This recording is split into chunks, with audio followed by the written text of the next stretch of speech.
The simplest event in the amphitheatre was an exhibition of exotic animals. Gathered from all the known world, elephants, lions, tigers, crocodiles, hippopotami, lynxes, apes, panthers, bears, boars, wolves, giraffes, ostriches, stags, leopards, antelopes, and rare birds were kept in the zoological gardens of emperors and rich men, and were trained to skillful exploits or merry pranks. Apes were taught to ride dogs, drive chariots, or act in plays. Bulls let boys dance on their backs. Sea lions were conditioned to bark in answer to their individual names. Elephants danced to cymbals struck by other elephants, or walked a rope, or sat down to table, or wrote Greek or Latin letters. Animals might be merely paraded in bright or humorous costumes. Usually, however, they were made to fight one another, or with men, or they were hunted to death with arrows and javelins. In one day under Nero, 400 tigers fought with bulls and elephants. On another day under Caligula, 400 bears were slain. At the dedication of the Colosseum, 5,000 animals died. If the animals wished to compromise, they were stung to combat by lashes, darts, and hot irons. Claudius made a division of the Praetorian Guard fight panthers. Nero made them fight 400 bears and 300 lions.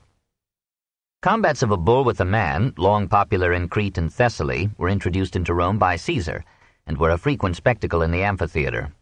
Condemned criminals, sometimes dressed in skins to resemble animals, were thrown to beasts made ravenous for the occasion. Death in such cases came with all possible agony, and wounds were so deep that physicians used such men to study internal anatomy. All the world knows the story of Androcles, the runaway slave. Captured, he was flung into the arena with a lion, but this lion, we are told, remembered that Androcles had once drawn a thorn from its paw and refused to injure him. Androcles was pardoned and made a living by exhibiting his civilized lion in taverns. The condemned man was sometimes required to play in no make-believe way some famous tragic role. He might represent Medea's rival and be garbed in a handsome robe that would suddenly burst into flame and consume him. He might be burned to death on a pyre as Heracles. He might, if we may believe Tertullian, be publicly castrated as Atys.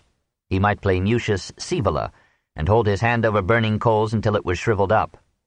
He might be Icarus and fall from the sky into no merciful ocean but a crowd of wild beasts. He might be Pasiphae and bear the embraces of a bull. One victim was dressed as Orpheus. He was sent with his lyre into an arena set as a pleasant grove of trees and brooks. Suddenly hungry animals emerged from recesses and tore him to pieces. Laureolus, a robber, was crucified in the arena for the amusement of the populace. But as he took too long in dying, a bear was brought in and was persuaded to eat him piece by piece as he hung upon the cross. Martial describes the spectacle with fascination and approval. The supreme events were the combats of armed men, in duels or en masse. The contestants were war captives, condemned criminals, or disobedient slaves. The right of victors to slaughter their prisoners was generally accepted throughout antiquity, and the Romans thought themselves generous in giving captives a chance for their lives in the arena. Men convicted of capital crimes were brought to Rome from all parts of the empire, were sent to gladiatorial schools, and soon appeared in the games. If they fought with exceptional bravery, they might win immediate freedom. If they merely survived, they had to fight again and again as holidays recurred. If they lasted 3 years, they were released into slavery. If then they satisfied their masters for 2 years, they were freed. Crimes entailing condemnation to a gladiatorial career were limited to murder, robbery, arson, sacrilege, and mutiny, but sedulous governors responsive to imperial needs might override these restrictions if the arena ran short of men. Even knights and senators might be sentenced to fight as gladiators, and sometimes a passion for applause led members of the equestrian order to offer themselves as volunteers. Not a few men, under the lure of adventure and danger, enlisted in the gladiatorial schools. Such schools had existed in Rome as early as 105 BC. Under the empire, there were 4 of them there, several more in Italy, and one in Alexandria. Rich men in Caesar's day had their own schools for preparing slaves to be gladiators. They used the graduates as bodyguards in peace and as aides in war, hired them out to fight at private banquets, and lent them to the games. On entering a professional gladiatorial school, many a novice took an oath to suffer himself to be whipped with rods, burned with fire, and killed with steel. Training and discipline were rigorous. Diet was supervised by physicians, who prescribed barley to develop muscle. Violation of rules was punished by scourging, branding, and confinement in chains. Not all of these candidates for death were discontented with their lot. Some were elated with victories and thought of their prowess rather than their peril. Some complained that they were not allowed to fight often enough. Such men hated Tiberius for giving so few games. They had the stimulus and consolation of fame. Their names were daubed by admirers upon public walls.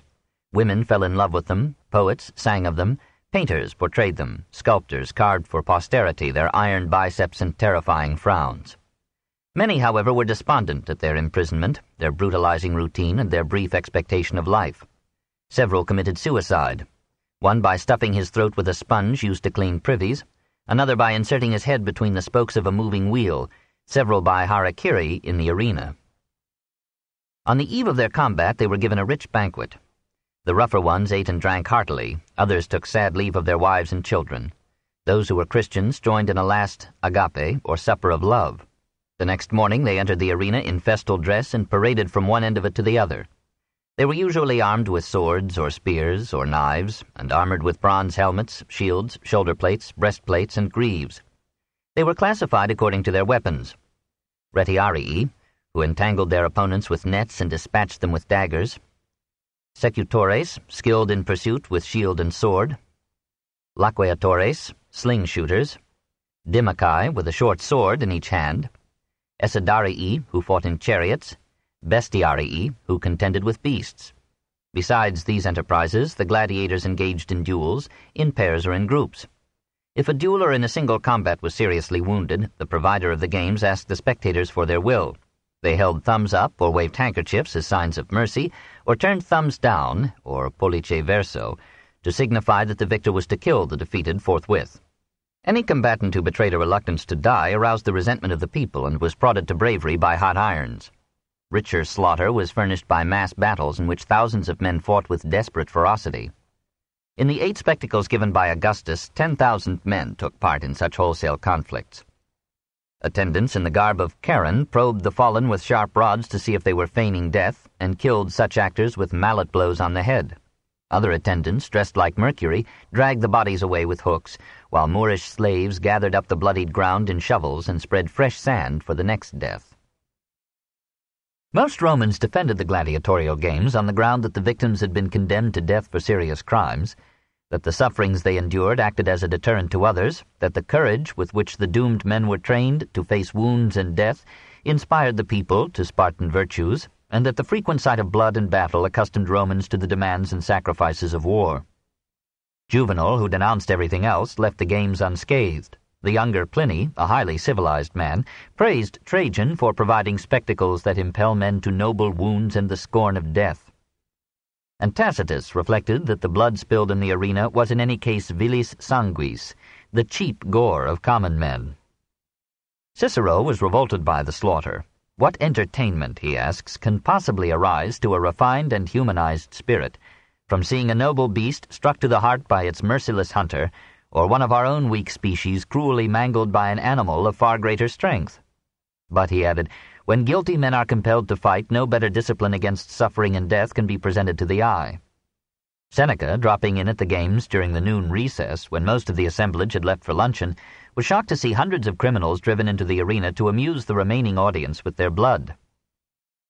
I come home more greedy, more cruel, and inhuman because I have been among human beings. By chance I attended a midday exhibition, expecting some fun, wit, and relaxation, whereby men's eyes may have respite from the slaughter of their fellow men. But it was quite the contrary. These noon fighters are sent out with no armor of any kind. They are exposed to blows at all points, and no one ever strikes in vain. In the morning they throw men to the lions, at noon they throw them to the spectators. The crowd demands that the victor who has slain his opponent shall face the man who will slay him in turn, and the last conqueror is reserved for another butchering. This sort of thing goes on while the stands are nearly empty. Man, a sacred thing to man, is killed for sport and merriment.